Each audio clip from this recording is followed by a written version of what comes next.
এপিসোডে আমরা কিভাবে ফাইবারটা স্প্লাইস করতে পারি।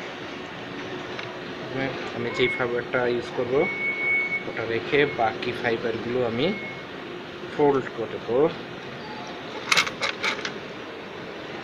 করব, বাকি ফাইবারটা আমি ফোল্ড করব। বাকি ফাইবারটা ফোল্ড করে বক্সে রেখে দেব।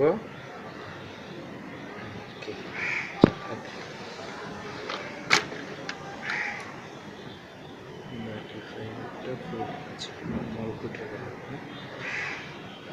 সরি,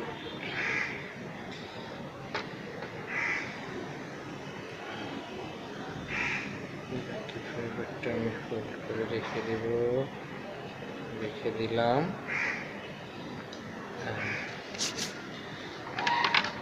এখন আমি মেশিনটা অন করব। স্লিপার ঢুকাবো,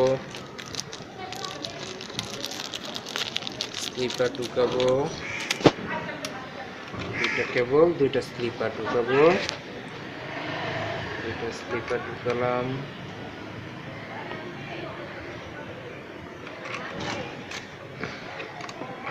তারপরে আমি স্টেপার দিয়ে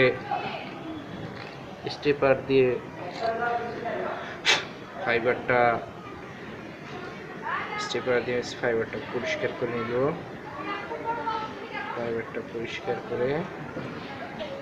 সুন্দর করে ফাইবারটা পরিষ্কার করে টিস্যু দিয়ে মোছার পরে আমি ক্লেভার দিয়ে এবার কাটবো।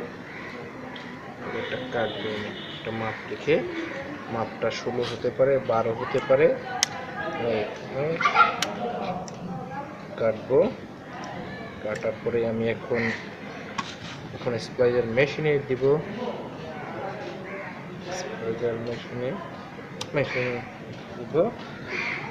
দেওয়ার পরে পাশ দেওয়া হয়ে গেল। এখন আমার ফাইবারের জোড়ার সময় দিয়ে ফাইবারটা কাটবো সুন্দর করে। কাটার পরে এটাকে ভালো করে মুছে ফাইবারটা আবার এটাকে কাটবো অন্য পাশ। বসে নাই সুন্দর করে ফাইবারটা নিয়ে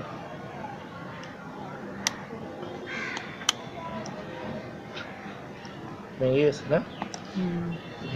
সরি, এটা ভেঙে গেছে চাপ লেগে। এটাকে আবার সুন্দর করে কাটবো, এটা ভাঙতেই পারে।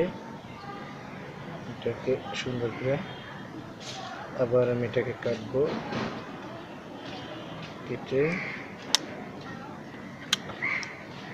কাটলাম। মেশিনে ধরো, মেশিনে এটা দিলাম। মেশিনে দেওয়ার পরে এখন আমি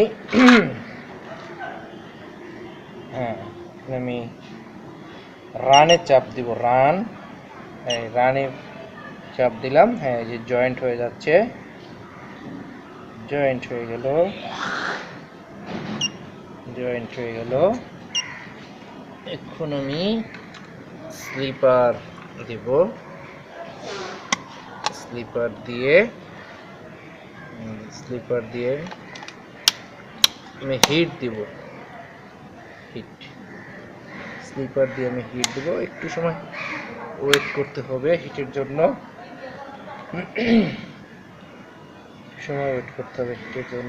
একটা আওয়াজ দিবে, বিপ আওয়াজ। এই যে এখন আমি হিট দিলাম। বাস, হিট দেওয়ার পরে আমি এখানে ফাইবারটা আমি টিজিতে সুন্দর করে গুছিয়ে টিজি বক্সটা আটকে দিব। ধন্যবাদ। নেক্সট এপিসোডে দেখা হবে আপনাদের সাথে। কেটে দাও।